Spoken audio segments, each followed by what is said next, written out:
You know, it's a great feeling when you can take something and make it better. And believe me, that's a rare thing for a middle-aged married person to be able to pull off. But I think I've done it here. I've taken this windshield wiper and I've mounted it on a suction cup. I got a lead sinker attached to the end using the handyman's secret weapon. Now, we all have wipers on the front to keep the windshield clear, but wouldn't it be better if you could see out all your windows?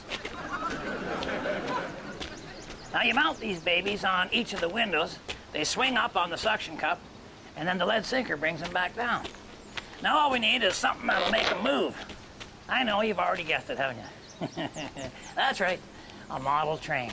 Yeah, I stuck an old ice scraper across the cow catcher here, and that'll knock the wiper handles every time old 49 here goes rumbling by. I also have complete control over the speed of my auxiliary wiper system with this train transformer. I can set her from shunting speed all the way up to full speed ahead. And I'm running the whole deal off the car battery. Got it hooked up to the cigarette lighter here. I can even do this.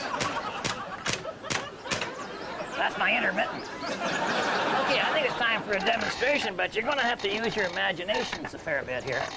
Pretend I'm on the highway, pretend it's raining, and pretend this actually works.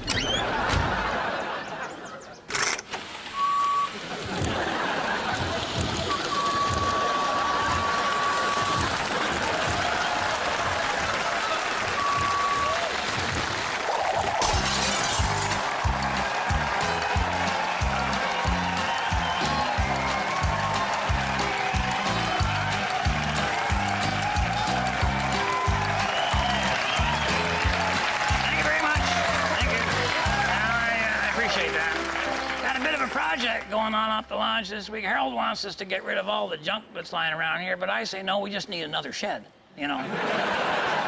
Usually we just make our own sheds. We just stand a bunch of canoes up, duct tape them together. But I want to buy one of those fancy steel sheds they got on sale down at the lumberyard. Now all we got to do is just find a way to raise the cash. You know, if those people would take a check, none of this would be necessary. Red, Yeah. I think I got the answer. Uh-huh. Yeah, you remember all those cans of food we put in the basement for that Y2K scare? Oh, remember that, eh? Yeah. The sky is falling. Oh, yeah. Okay, well, you know, we could sell these for some money. Look, we got hundreds of these things. Well, they haven't got any labels, Dalton. No, we have the labels. Oh, all we right. just don't know which cans they came off. Well, you know, that would cut into the sales potential, I would think. I mean, Well, you leave that to me. Yeah? That's marketing, Red. Uh-huh. You don't know much about marketing. well, I know a can of corn is $1.69 and it's shiny and it's got a label on it. So how much would I pay for a rusty can of who knows what? You know, a penny sounds high to me. Well, that's the thing. You don't sell the steak. Right. You sell the sizzle. Steak and sizzle come in cans, do they? Red, it's a metaphor. Yeah. We're gonna sell these grab bag surprise packages. Oh. It's a lottery, huh? Oh, so you buy a can, you're kind of hoping that it's peas, but if you're lucky, it might even be carrots. Is that it? Caviar, Red. It could be caviar. Oh, now, Dalton, hang on a second. If you're going to add a can of caviar into the mix, that's going to cost you an extra $300. Yeah. You see, I don't have to provide caviar, Red. Huh? I have to provide the possibility of caviar. You know, I think he's looking at the possibility of jail time.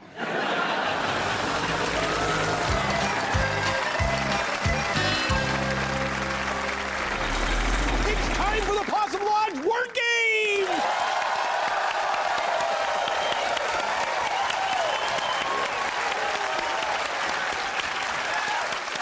And today's winner will receive one free shoe shine, your choice, one right shoe or one left shoe. Oh, those are yours, Harold. Okay, Red, you've got 30 seconds to get Harold to say this word. Muscles. Muscles. Yeah, all right, Dalton. And go! Okay, Harold, this is something that all men like to have. Excuses. No, this is a physical thing. If you looked at the arms of most of the guys at the lodge, what do you see? Huh? Tattoos. Scars. Burnt hair. Burnt hair. Bring it. No. This is a body part, okay? Oh, okay. And Moose Thompson has real big ones.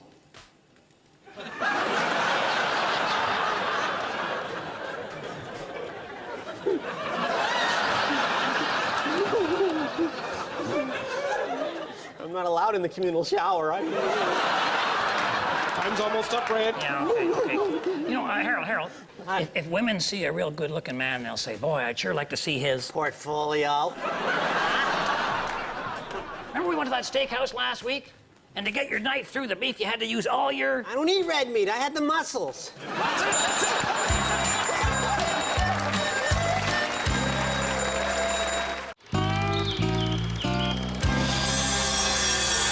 Seems like everybody likes to look wealthy. Some guys do it with clothes or cars or jewelry. Some guys do it with wives. Some guys do it with empties. To me, there's nothing that says money more than having a riding lawnmower. So this time on Handyman Corner, I'm going to show you how you can build your own stylish and yet extremely affordable riding mower. Okay, all you need is some eaves trough, a chunk of 2x6, a gas push mower, a garage door opener, and of course, a toilet plunger. Step one, you want to put an extra handle on your mower there so you can swing both ways. Then you run your 2x6 right through the two of them. That becomes the mounting platform for your pulling mechanism. Also doubles as a seat. I would say don't even sand that. Slivers may hurt a little, but they sure keep you from sliding off. All right, next thing you want to do is take your garage door opener and your eaves trough and mount them dead center on the 2x6. Now, let me rephrase that. The insurance company doesn't like to hear things like dead center or bleed the lines or I'm going to use the big hammer.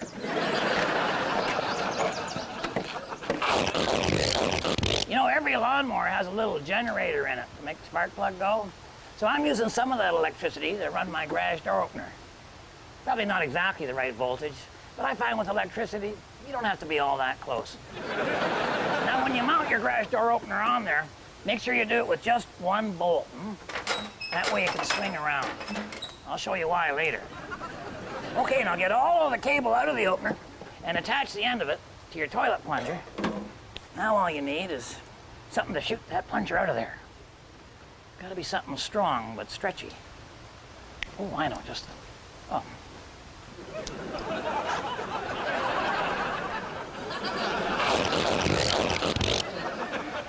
Yeah, doctor told me to wear these. Said they'd improve my circulation. Boy, was he wrong. When I have them on, women don't even want to talk to me. Okay, so I position the launcher into my rocket silo, and then I drop my arrow in there, aim her all up, and we're ready for a demonstration. I'll show you how she works.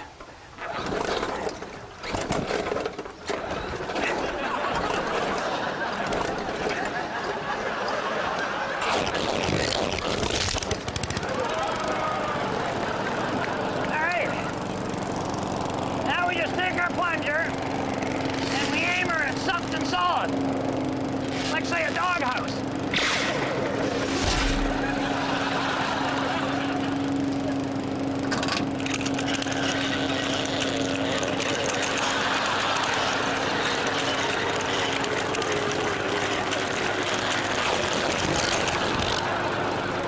Okay. Now, of course, we want to head back the other way. So we swing our firing device all the way around. We aim at something else. I'm thinking maybe that mailbox on the other side of the street.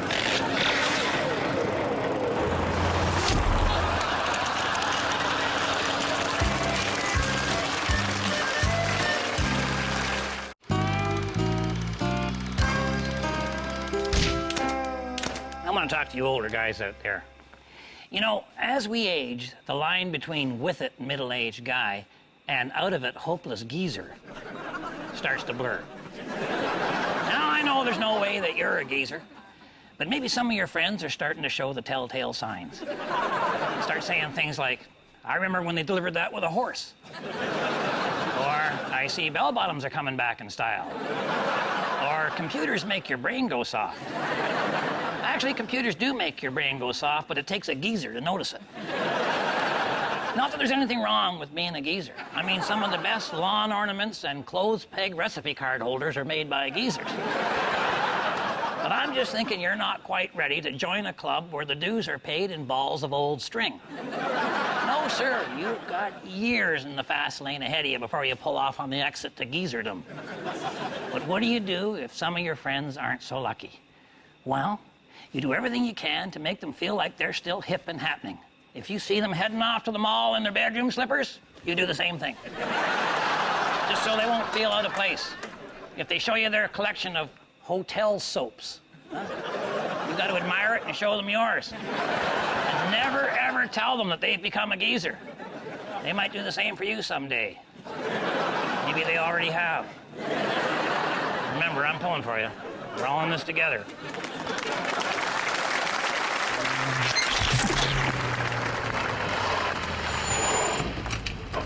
Okay, Mike, I'm here. Now what?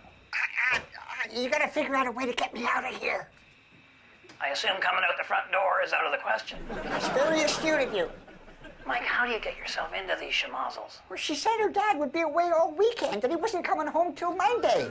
And get this, he's my parole officer. Small world, isn't it? Yeah, small world, small jail cell. Yeah, well, that's where you come in.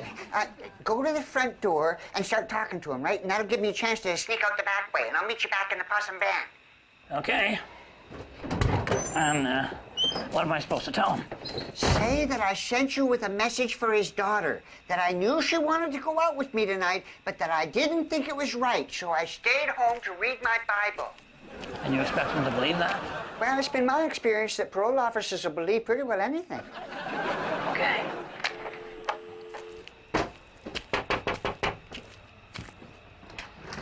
Yeah, I got a message for your daughter. She wanted to go like late, so he won't be dropping out. Okay, fine. Good night, and don't forget to wear your seatbelt, huh?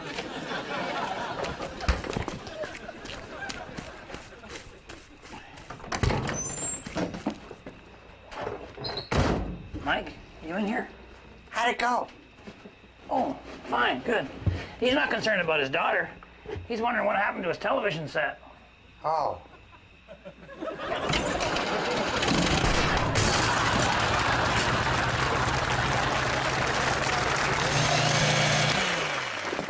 Judging by the inventory, I'd say we may have overestimated consumer demand for unmarked rusty food cans. I think we have a problem. Oh, yeah? Mr. Marketing Genius, did your sizzle kind of fizzle, huh? The ignorance of the people in this community can just be extremely frustrating. Are you saying they didn't get excited about the chance to buy cheap caviar? They didn't even know what caviar was. Well, did you tell them it was fish eggs in a black gooey sauce? Yes. And? Nothing. No kidding. No. Well, I got a better idea. You know, we're going to have a potluck supper down at the community center. Going to put all the cans in a big cauldron. We're going to call it Possum Lodge Stew. Charge $5 a bowl. How much for the antidote? I think it might work, you know. For any ex-con, that would be like a stroll down memory lane. Yeah, it's $5. It's all you can eat. It's a bargain. Not for me. I couldn't eat 50 cents worth.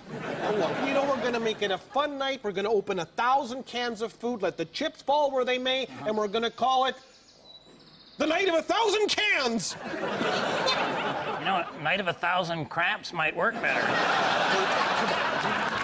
Grab these things. A bunch of us were taking down a pup tent out behind the lodge there, and we'd done our bit, kind of left Walter to clean it up finally, and odd thing happened. We had a kind of a low breeze come in. I believe it's called a rising thermal, and took Walter way up 600-700 feet, I believe, and then you can't count on thermals, as most of us know, but this gave us a great idea. We could try parasailing using the pup tent, and all we needed some kind of a vehicle. If we could get something to pull it, you know, and Mike had an idea. He had just a vehicle in mind, apparently.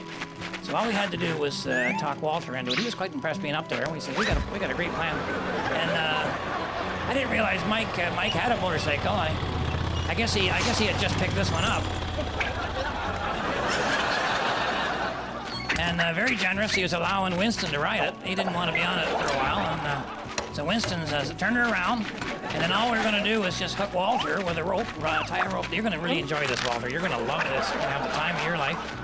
And then we just, now we got to do is attach the other end to the motorcycle or wasn't really anything we felt was strong enough on there. And then Winston got the idea that instead of tying it to the motorcycle, he's on there. Why didn't we just tie it around his waist? Now we figure, Walter, all you gotta do, if you just jump. You get ready. No, you'll be fine. No, you'll love this. It's like an amusement park. And then Mike and I will throw the tent. All right, let's go. Now, don't forget, you gotta jump. Take her. Go. Run. There we go. Jump, Walter. Up you go, Walter. Jump. There you go, up you go. Give her the gun there, Winston. Give her some, there. Oh. All right, so we checked the manual. And that's how they do it. Oh, okay. So we hooked, now you put Walter right on the back of the motorcycle. And of course, we're up to let the sail go from the top of the van. We're gonna release the sail, and up he goes! And that's great. But we forgot Winston was attached. Now they're floating up there. Mike brings the anchor rope. So that's a good idea. All we gotta do is anchor them. That's the wrong end. That's the wrong end, Mike. You wanna throw the anchor up there. Now hook it in. If we can hook it somewhere, anywhere on them. And got him. And it's that simple, and we saved her again. Perfect. Whoops.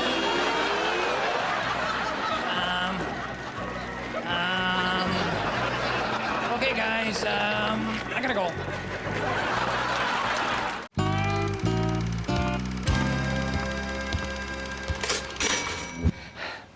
Hey there, Gord. Hang on a second, I'm picketing here. I'm Gord! I'm bored! Get used to it! What's going on here, Gord? I'm on strike, Red, okay? You know? Power to the people and all that. And wouldn't this work better if you went down where people could actually see you? Yeah, probably, but I couldn't bring myself to leave my post. Well, this could be a first in organized labor. You're your own scab.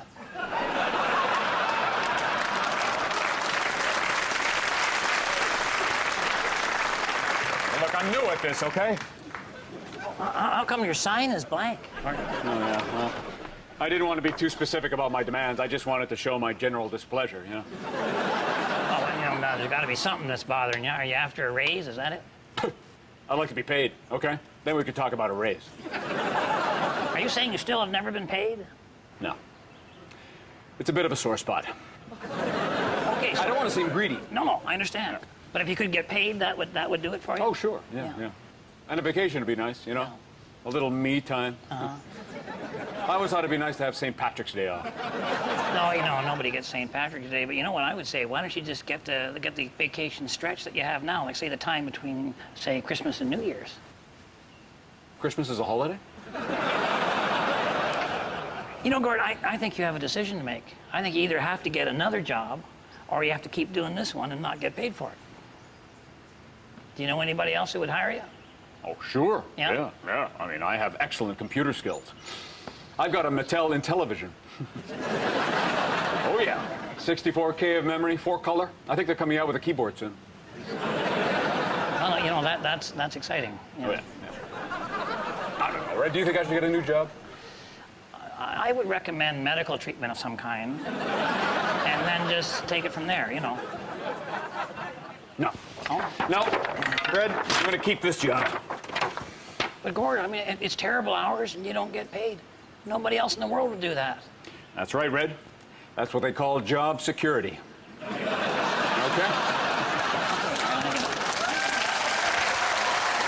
See ya. Well, our potluck dinner was not a total success. Well, wasn't that bad? Not everybody got sick. Just the ones who ate the food. Luckily, the smell turned most people off. You know, they tell me that some of those trees will never have leaves again. You know, I just don't get it. Most of those cans were beans or corn. What went wrong? Well, they weren't all beans or corn, Dalton. That's what went wrong. Some were floor wax, some were body filler. Yeah, well, I think it was the hand cleaner that did the real damage. Oh, man. Turned everybody into a soap dispenser. Well, no harm done. Everybody got their money back. No harm done. We got no steel shed, and now we got nothing to sell.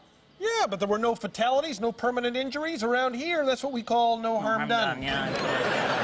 Hey, Mr. Green, I got a little surprise for you. No dessert, Mike. I couldn't go there. No. I stacked up all the empty cans and made a shed out of them.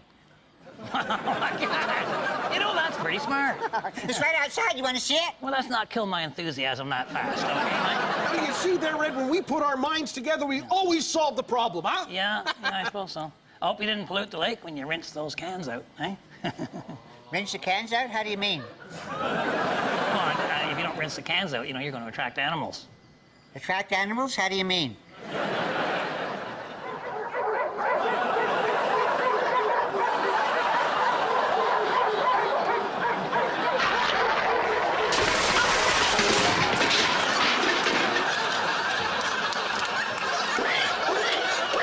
Meeting time. Let's go. See you later.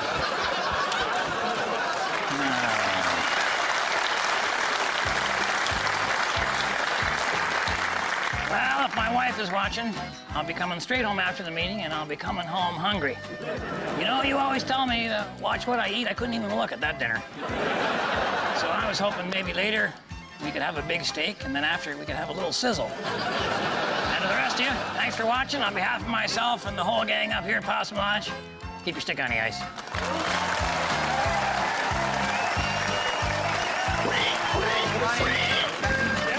Down. Sit down. There you go. All right. Quando, Omni, Flunkus, Moritati. Sit down. All right, bow your heads for the men's prayer. I'm a man, but I can change if I have to, I guess. Okay, men, we got a call from the wives.